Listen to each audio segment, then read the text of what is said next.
Petite intro avant de commencer ce tir numéro 4, je risque d'écorcher pas mal de certains mots étrangers, donc ne faites pas attention à mon accent tout pourri. Et pour ceux qui tomberaient sur cette vidéo par hasard, il n'y a pas d'ordre dans les théories, donc vous pouvez regarder les vidéos en vrac, ça ne posera pas de problème. Et sur ce, on est parti.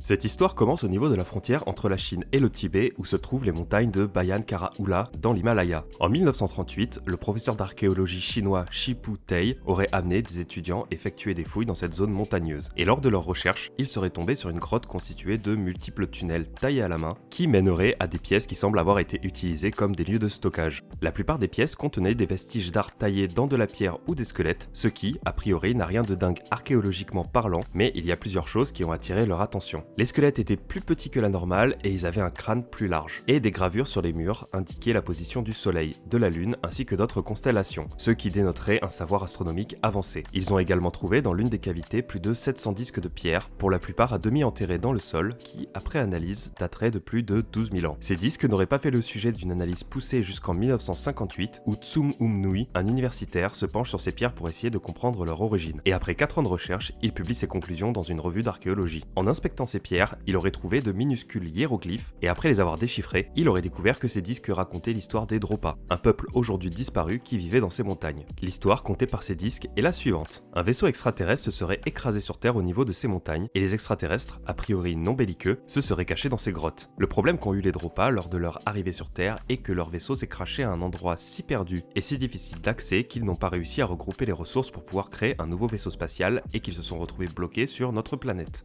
Malheureusement, ses collègues universitaires ne croyaient pas en son histoire et il a fini par quitter la Chine pour aller recommencer sa vie au Japon, de manière à fuir les moqueries qu'il subissait, et il est mort peu de temps après, ce qui a laissé ses études incomplètes. Cependant, en 1968, ses études ont été reprises par un scientifique russe, Zaitsev, qui a décidé de mener de nouvelles analyses sur ces disques. Ce qu'il a découvert est que ces disques contenaient une grande quantité de cobalt, ce qui aurait comme conséquence que la pierre utilisée pour créer ces disques était bien trop dure pour qu'elle puisse être taillée si précisément avec les outils de l'époque. Il aurait aussi découvert que la pierre de ces disques serait chargée électriquement, ou tout du moins, elles auraient servi de conducteur électrique. Même si ces résultats étaient surprenants, la communauté scientifique n'a pas cherché à en savoir plus et relégua cette histoire au rang de canular. Et les disques finirent par être entreposés dans un musée chinois. En 1994, les scientifiques allemands Hartwig Hausdorff et Peter Krasa se seraient rendus au musée chinois qui exposait ces disques de Dropa avec l'espoir de les étudier. Mais une fois sur place, ils ne les ont pas trouvés. Et après avoir demandé plus d'infos, ils ont découvert que ces disques de pierre n'étaient plus disponibles. Le directeur du musée avait reçu des instructions de la part de personnes hautement placées qui demandaient de nier à la fois leur existence et de les détruire. Cette histoire est bien belle, mais aucune source des recherches et aucune trace d'existence des chercheurs n'a été trouvée. Alors soit le gouvernement chinois a très bien camouflé l'affaire, soit c'est du fake.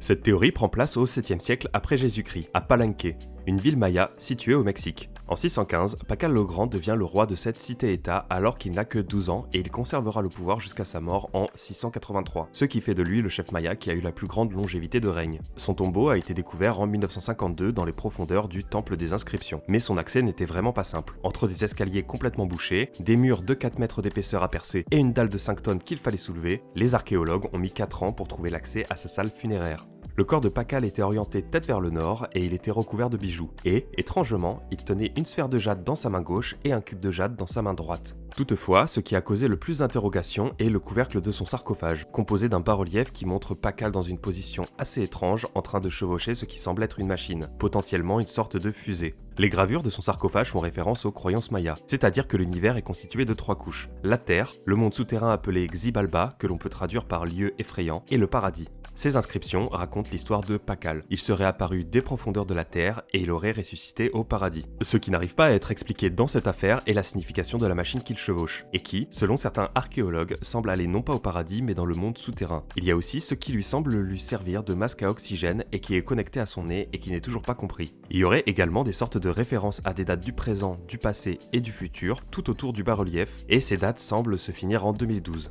C'est entre autres ce qui a participé à l'établissement de la date de 2012 comme fin du monde selon les Mayas.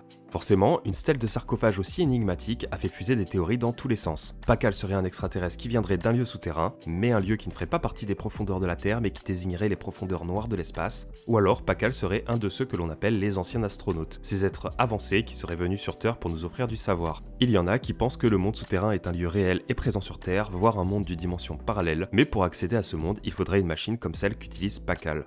Il y a aussi une controverse liée à l'âge du squelette retrouvé dans sa tombe, car après analyse, on lui donnait un âge entre 40 et 50 ans lors de sa mort, alors que l'histoire écrite que l'on a découverte par la suite sur les inscriptions de sa tombe veut qu'il soit mort plus vers ses 80 ans.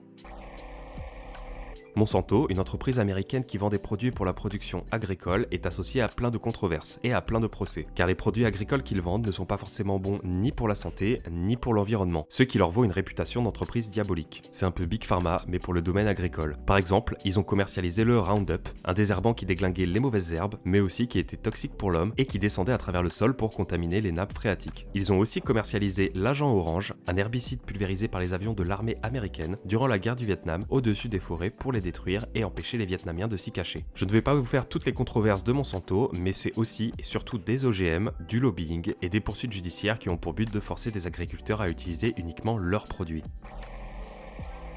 Les Vimanas sont des sortes de pavillons volants dans le ciel qui sont en lien avec la mythologie indienne. Leur existence a été rapportée dans des textes hindous ou des poèmes sanscrits, par exemple dans le Mahabharata ou le Ramayana, et leur apparence varie. Autant les Vimanas peuvent être de grandes villes qui se déplacent dans le ciel, autant ça peut être ce que les Indiens appelaient des chars de Dieu, car ces Vimanas seraient belliqueux et ils auraient une puissance de feu que l'on peut comparer à nos bombes atomiques actuelles. Ces aéronefs géants auraient des capacités assez incroyables. Ils pourraient se rendre invisibles, voyager jusqu'à d'autres planètes, le tout en étant indestructibles et sans utilisation de carburant.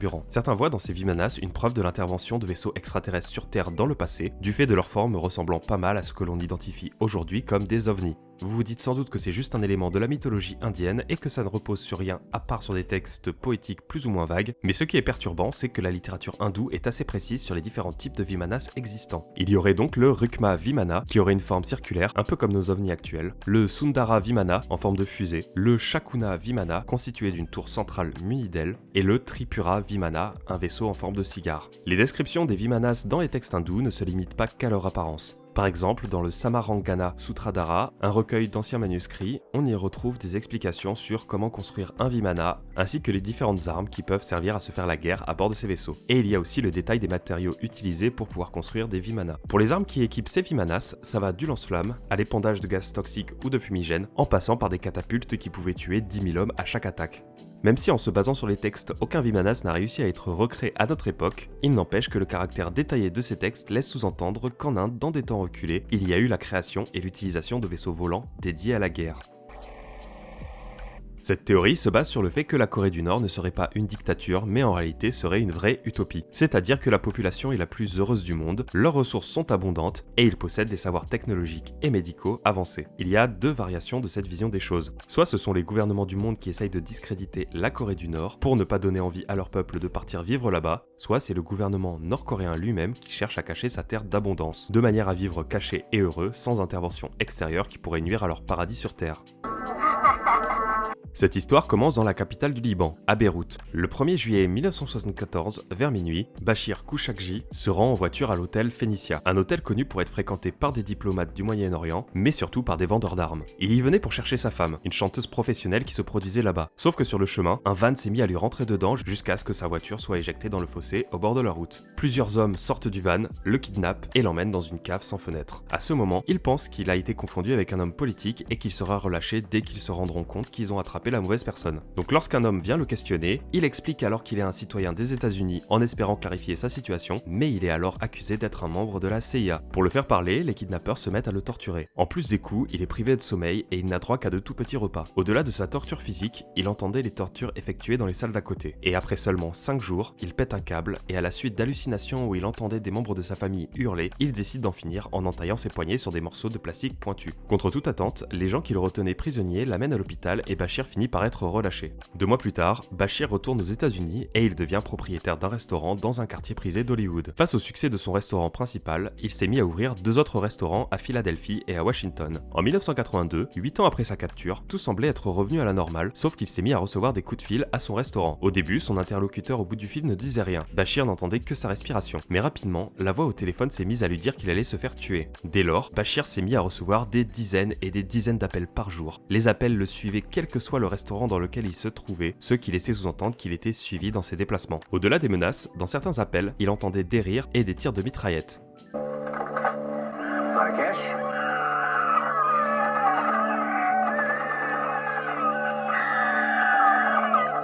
Mais les appels les plus étranges sont ceux qui sont liés à ce qu'il s'est mis à appeler l'enfant. car certaines voix qu'il entendait au téléphone étaient des voix de petites filles. Shit, who's this? What?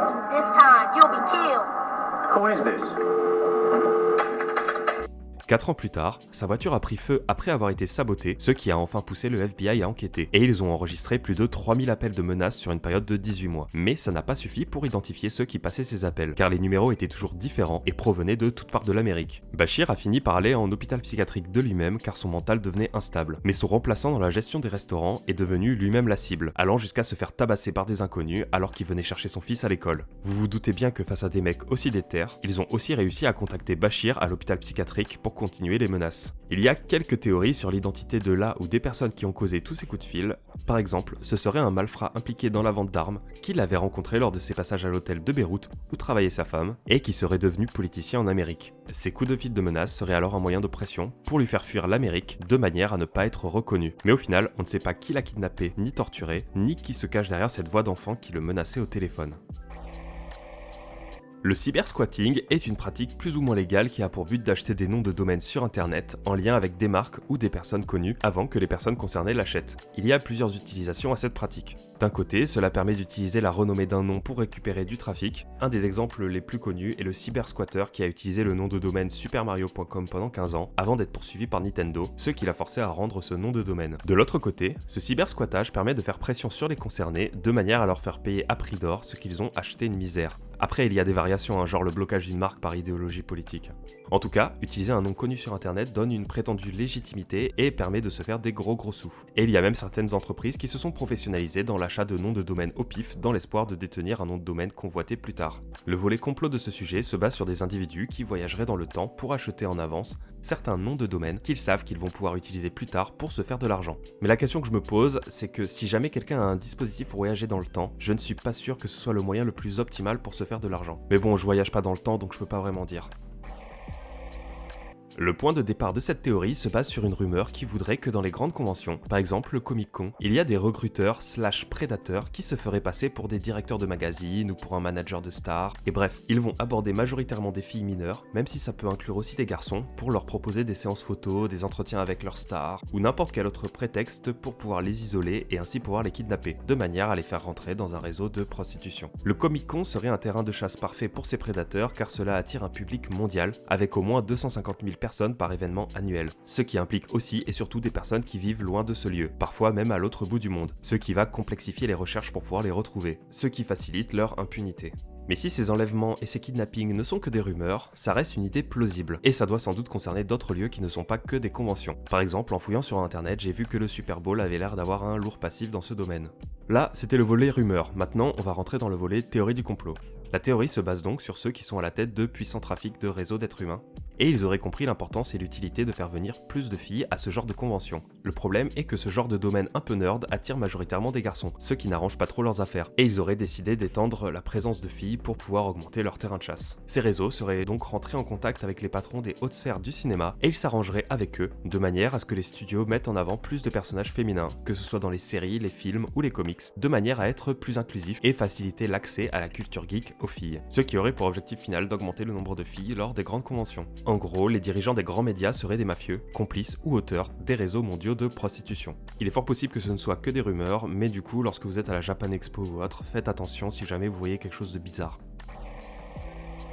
Ce sujet touche aux criminels qui ont recours à la chirurgie esthétique pour pouvoir échapper à la police. Par exemple, il y avait ce baron de la drogue sud-américain, Luis Carlos da Rocha, qui avait réussi à fuir pendant 30 ans, après s'être fait changer régulièrement le visage. Il n'y a pas grand chose à dire de plus sur ce sujet, à part que c'est une pratique qui existe et qu'il y a dans la nature des criminels qui ont soit un nouveau visage, soit un nouveau corps, et qui sont libres, mais on ne sait pas où, ni combien ils sont.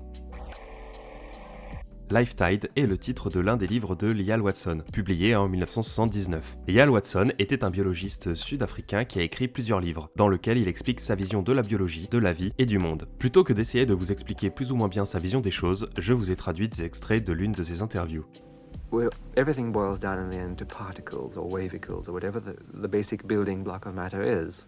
And its basis is that it doesn't exist. It's made of energy alone. And this applies equally to rocks and people. We tend to think that a rock isn't alive simply because it sits still. But in real terms, in behavioral terms, sitting still is a perfectly good piece of behavior. In terms of survival, it's worked extremely well. There are lots of rocks around just to prove that it works. We tend to think that a dragonfly which darts is alive because it doesn't sit still. But this is an artificial...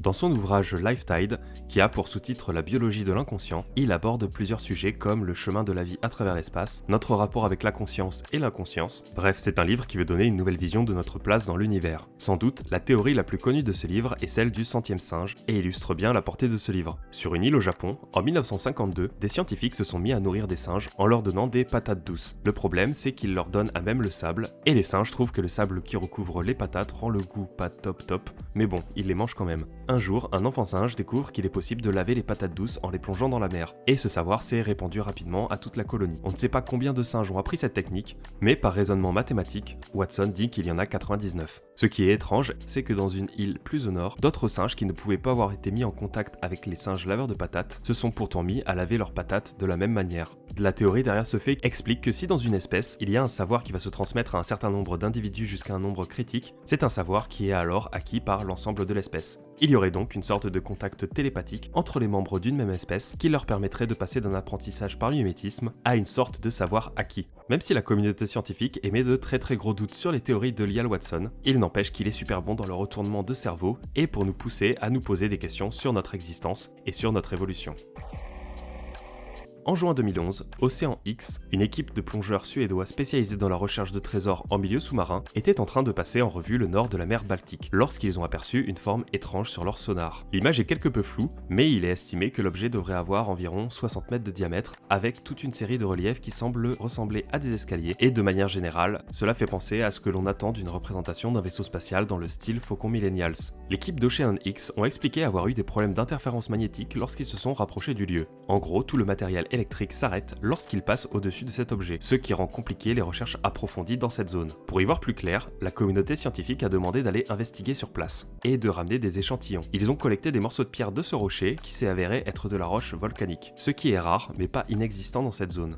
Les scientifiques penchent donc plus vers une formation géologique étrange plutôt qu'un vaisseau extraterrestre. Mais le fait que cette découverte a été reprise et diffusée sur Fox News, une grande chaîne d'infos américaine, a fait découvrir ce mystère au grand public, et de nombreuses personnes se sont mises à élaborer des théories sur l'origine de cet objet. Parmi les théories paranormales émises, il y a ceux qui pensent que c'est potentiellement le reste d'un vaisseau alien qui se serait crashé dans la mer Baltique et qui se serait recouvert de roches volcaniques au fur et à mesure du temps. D'autres pensent que c'est les restes archéologiques d'une ancienne civilisation, par exemple l'Atlantide, et il y a même le journal russe Pravda qui explique que ce serait la porte d'entrée vers une base secrète nazie qui avait pour but d'avoir un point d'ancrage dans la mer Baltique de manière à y stocker des armes sous-marines. Le problème avec ce sujet, c'est que lancer une expédition pour enquêter sur les lieux coûte un certain paquet d'argent, et vu que c'est probablement juste un gros rocher, personne ne veut vraiment financer une expédition approfondie pour résoudre ce mystère.